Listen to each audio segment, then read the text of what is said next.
Okay, so now I've done the rough cutout with the 100% opacity eraser of these two objects. Now I want to erase from the one in front with a low opacity eraser with a soft edge. So I have a hardness of only 30, an opacity of 30. And then when I start erasing, you'll see how it starts to blend it together. I'll zoom in for you so you can see. And that way I can transition one type of rock into the next.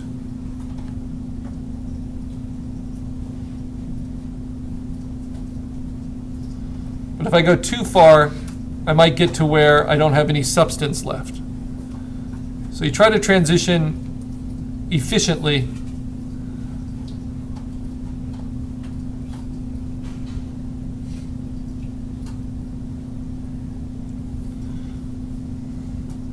And this is a way you can match textures. You can help to match lighting a little bit.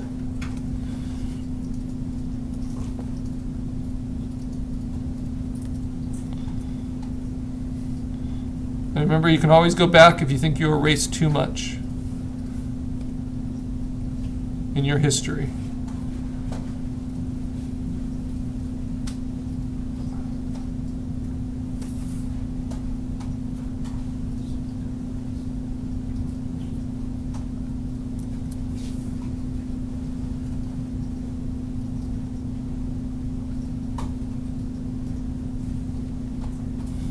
So simple transitions.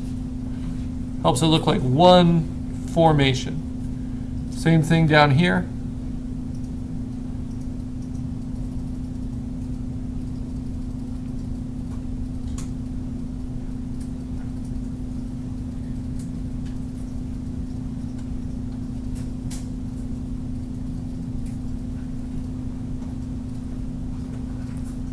This is why I love doing landscapes with natural scenery, because there aren't man-made edges that have to be matched up and perfected.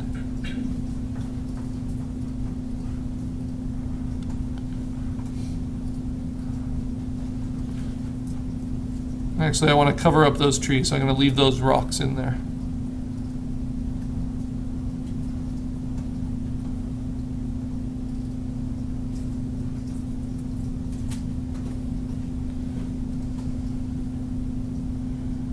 Shadow of the cavern, just slowly transition it.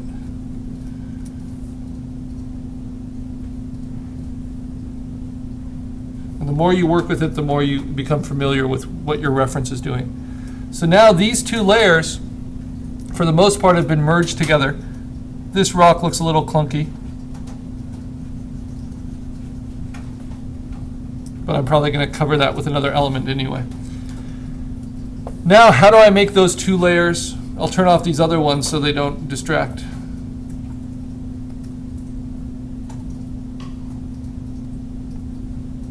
Or I actually like having the sky behind it.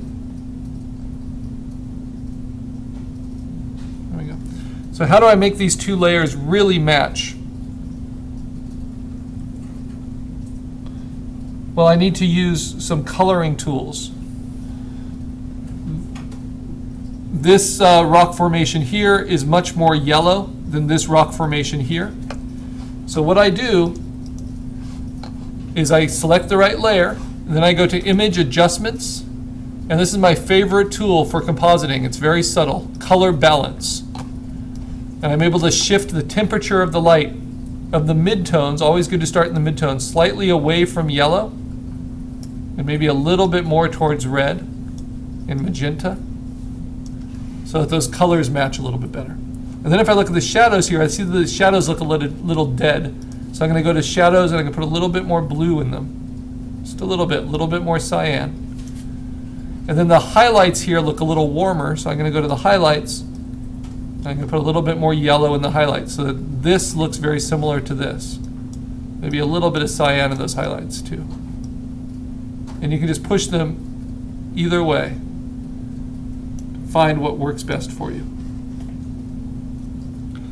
So now those two really look like they are shot on the same day, in the same way. I need to erase away from this edge with some more subtlety, so I'm on my soft low opacity eraser.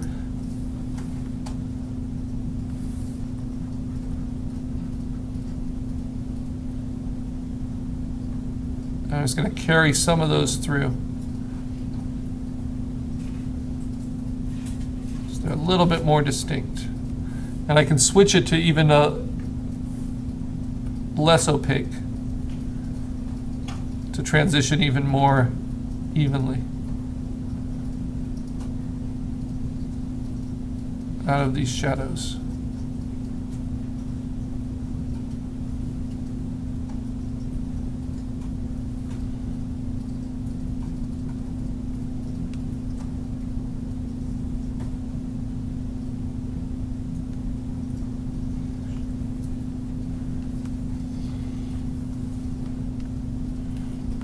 All right, now what do we have back here? What layer does that belong to?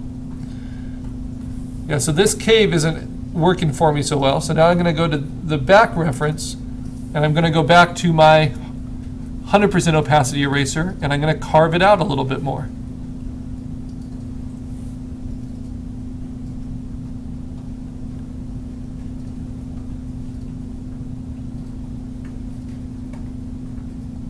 And I can actually draw my own edge of the rock. It's organic again. No one can tell me what works and what doesn't work.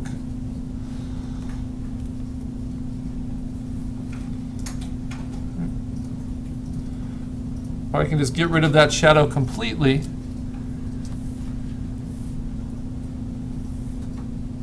by using the magic wand and then using the lasso tool to modify it. So how do we take away from a selection? You hold down Option. You add to a selection by holding down Shift while something is selected.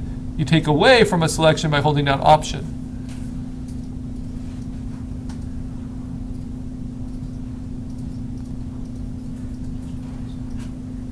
So I'm going to take all of that away from the selection and just use my eraser in here.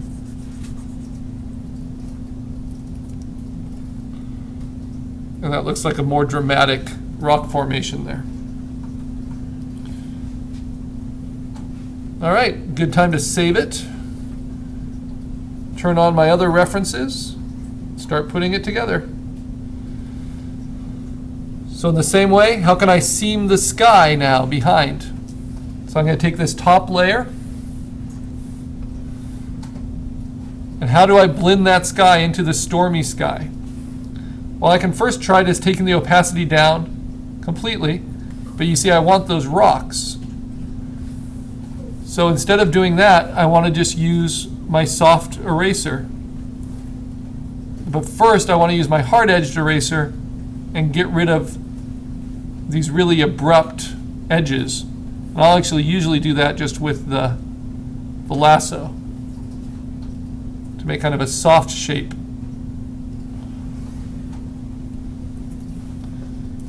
To transition from now with my eraser, I'll keep it at 100% opacity, but I'm going to take the hardness all the way down to 0 and make it really large.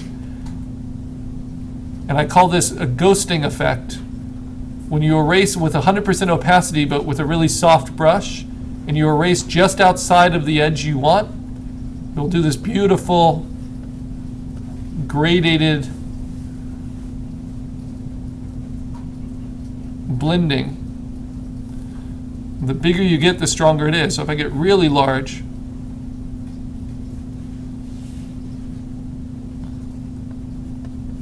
and erase to the outside, it will kind of gradate it together. So I don't want to erase it completely. I want some of that simplicity. But now I can go to a lower opacity.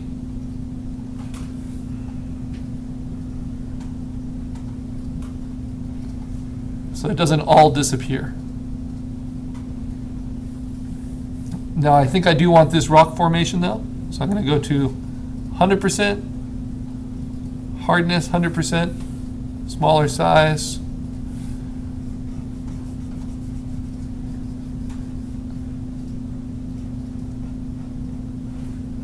Let this foreground really show up a little bit more.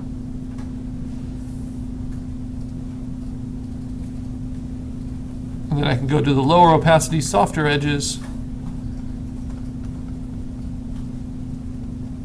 to blend it out and let some of that atmosphere affect what I'm seeing.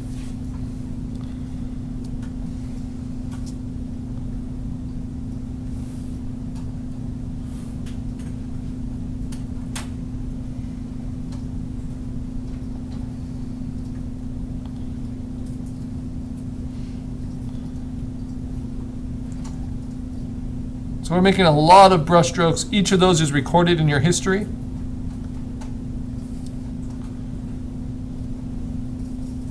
Sometimes it takes a while for your computer to catch up. And when you feel it lagging behind, take that opportunity to save it. And all you have to do, because you've already named it, is hit Command S. Not save as, just Command S. And it will tell you it's saving, and then you can go back to working, knowing that it's not going to go crazy and glitch on you.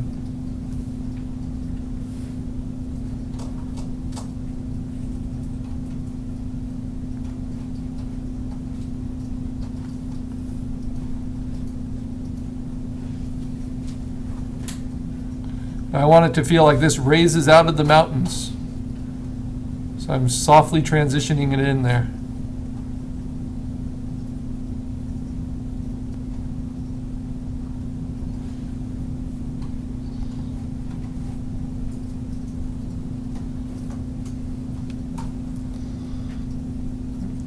And now I've got a color issue. And I like the red, so I'm going to make this reference more red rather than making the other reference less red. So I make sure I'm on the right layer. I go to Image, Adjustment, Color Balance, my favorite tool. This doesn't lighten or darken, it simply changes the temperature of the colors. In the midtones, I'm going to go more towards red. In the highlights, I'm going to go more towards blue. It's cooler in the background here. And then in the shadows, let's see, I want to go a little bit towards blue, a little green, a little cyan, or maybe a little more red. It's looking pretty good. Now what doesn't quite match is that this was under bright sky, this is under stormy sky. Notice how much darker this feels. So now I'm going to use another image adjustment. These are all new. And this time I'm going to use what's called levels.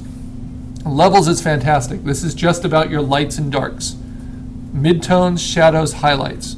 So I see that the shadows are quite a bit darker, so I'm going to push my shadows darker.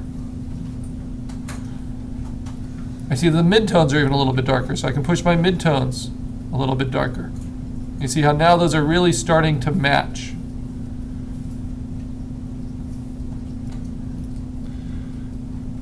And it becomes a lot harder to see where one seam starts and the other stops. I do need to be mindful of my erasing. And especially if there are little artifacts I just don't want at all, I want to erase at 100% and just get rid of them.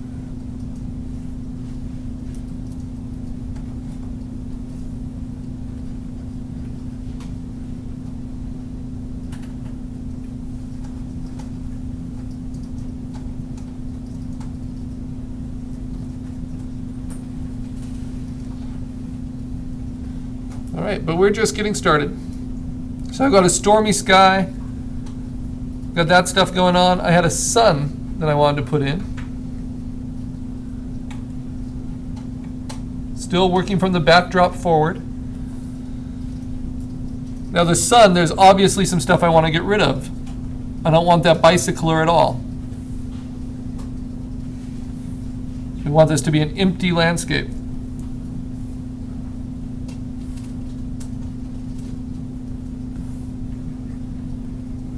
No figurative content, because I'll be adding my own later.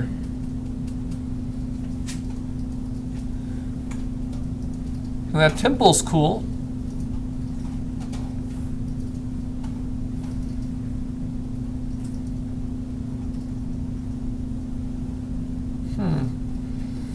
Decisions. So I could try to just take this down at a very low opacity.